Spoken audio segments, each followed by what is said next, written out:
Guys, if you've been following the channel for a while, you know I'm a fan of the AM8 and Miguron brand. They're basically the same company, like different versions of the same company. But Jared over at Knives Knives sent me this one, and I gotta say, this thing's amazing. So let's turn this around and look at the AM8 Pagos 2, because it's pretty awesome. This is the AM8 Knives Pagos 2 in M390 and titanium. This thing's insane.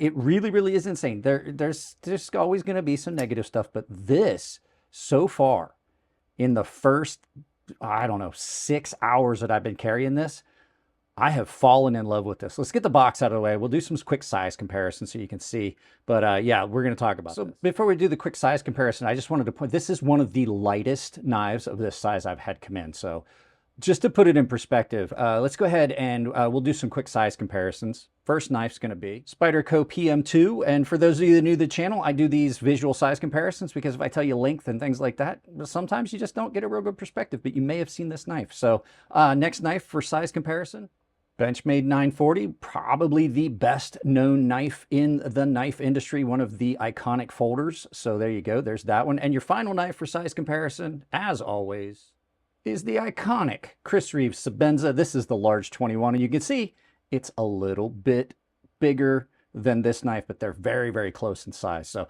let's get this out of the way and talk about this thing.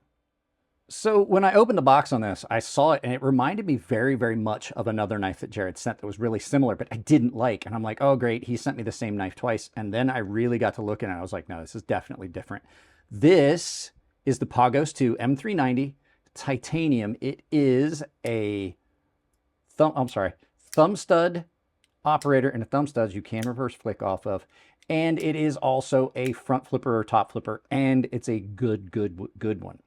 Beautiful milling on this that comes up to the showpiece of this knife, which is this ridiculously slicey blade on this. Now I don't know how to really tell you what kind of blade this is because it's not a drop point, it's not a clip point.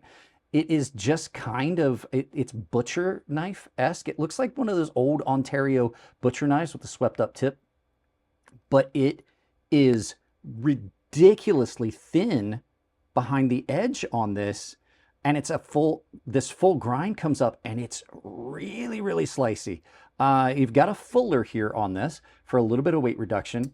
You can't flip off of it, unfortunately. But like I said, the fact is, you can reverse flick off of the thumb studs, and then when you get this thing in hand, absolutely one of the most comfortable knives I've had come in forever.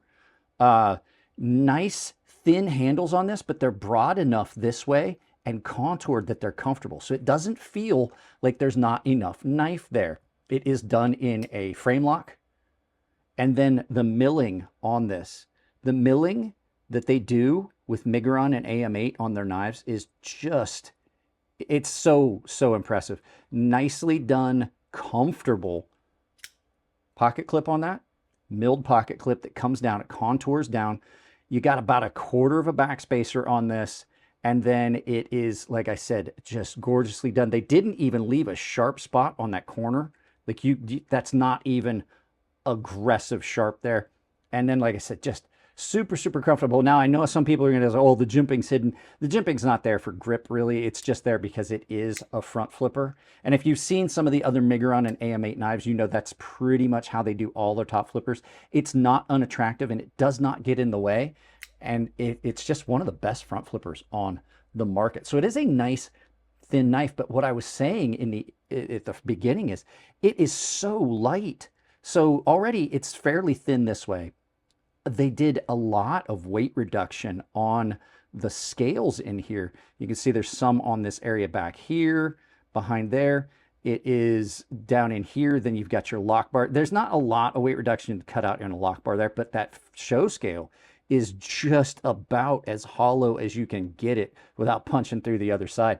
And it gives it a really nice balance. One of the best balance on any of the Miguron or AM8 knives that have come in. It just feels good in hand. Like, I love this. Like, you guys know when I really just gush over a knife, I love it. Miguron and AM8 have got their logo here on this. This thing is just amazing. Now, I did a bunch of cutting with this just because it was fun to cut with, and it is an absolute laser. It's a scalpel. It looks like a utility knife blade, and it cuts as such. When you cut through corrugated cardboard, it sounds like a zipper. And I was like, okay, you know, I did have a problem with one of the AM8 knives that came in that was a little bit, the heat treat was bad on their S90V. And I'm like, okay, well, we'll give it a try and we'll see, because, you know, I always got to test that. Absolutely zero issues. Did not even have to strap it up. I cut through every bit of cardboard I could get a hold of with this, and it just screamed through all of it. I absolutely love this. Now, I do have to tell you, as with any knife, there are some minor issues. And we're going to talk about that flip side of the knife, flip side of the story, but it's not much on this one. So let's go ahead and turn this around and look at the negative stuff. All right, so first of all, I kind of wish, as much as I like how well this cuts, I kind of wish that this wasn't such a rounded up tip. I wish this was a drop point. I wish that the point came down more, you know, you still could have some belly, but then your point could be down a little bit further, and it would give you a little bit more use. It's really hard to use the tip. I tried to do some cutout stuff. This is not that kind of knife. Now, I would say it's going to be great if you're cutting like meat or something like that, because it does have that butcher knife look to it. So that would be the first thing. Second thing, satins like this, they are going to scratch. I didn't get too much scratching with all the cardboard I cut, but I was cutting fresh, clean cardboard. I imagine if I was cutting anything else, I would have gotten more scratching if there had been any chance there was dirt and things on it. Next thing, the thumb studs, while they're great, I love the thumb studs. It just, be warned, this thing has got a really good action on it. It is fairly smooth. It does like to catch on the lip of a pocket and almost wave feature out, especially if you carry a lot of knives and you've got a torn up pocket. It will catch the threads on the top of the pocket, because you can see it stands out just a little bit proud on that side, as opposed to on this side. It's a little more flush on this side because of where the pocket, the lock bar drops in a little bit. It does catch. Then this one is something you're not going to hear me say very often, but this needed some spot. Well, I mean, I say this all the time. This could have had a spot for a lanyard on this. A lot of guys like lanyards. This could have had a pin put in this backspacer to give you a spot to put a lanyard. Now, this next one could almost be a showstopper for a lot of people. I thought it was going to be for me. This is really hard to get in and out of pocket if you're wearing thicker pants, because you can see those are really, really sharp. It's not pocket friendly if you're wearing thicker pants, especially considering that pocket clip is sitting right on top of those, and they are very, very hard edges. I would have liked to have seen these like cut out a little bit further back and then knock that edge off.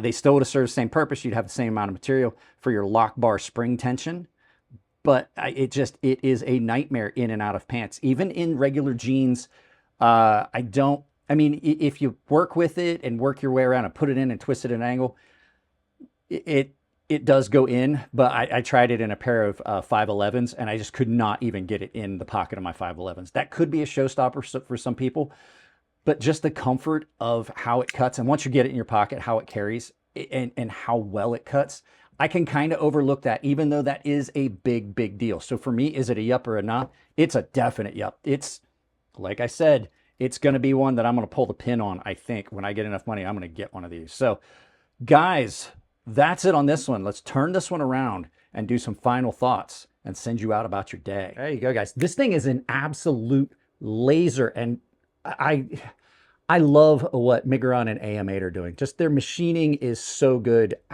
I cannot find fault with any of their knives, really, unless it was that one in S90V with the heat treat issue. But they apparently have resolved that. Guys, that's it on this one. We're going to see some further testing and stuff on this knife.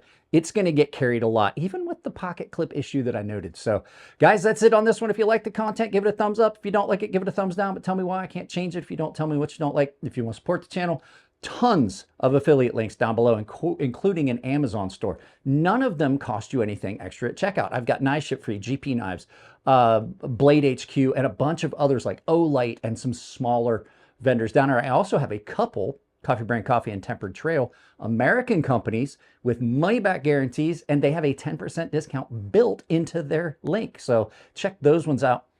You can also save 10% at Fair & Forge Knife Works, KATSU Knives, and Rosecraft Blades with coupon code crazysharp, all one word. And I'm working on getting some more for you guys. So if you go to a vendor, just try that coupon code. It may have happened already. If you want to support the channel a different way, I have a membership down below. It gets you early access to every video. The second I finish editing it and get it posted, it automatically goes to you guys even before it is rendered in 4K. I also have a public Discord down below. It says join the community. You can reach out to me there. I try to get on there about once a week and just check out what's going on there. But other than that, guys, follow the channel if you're new to the channel. Thanks for joining. If it's your birthday, happy birthday. Keep it clean in the comments section. I love you all, and I'll see you in the next video.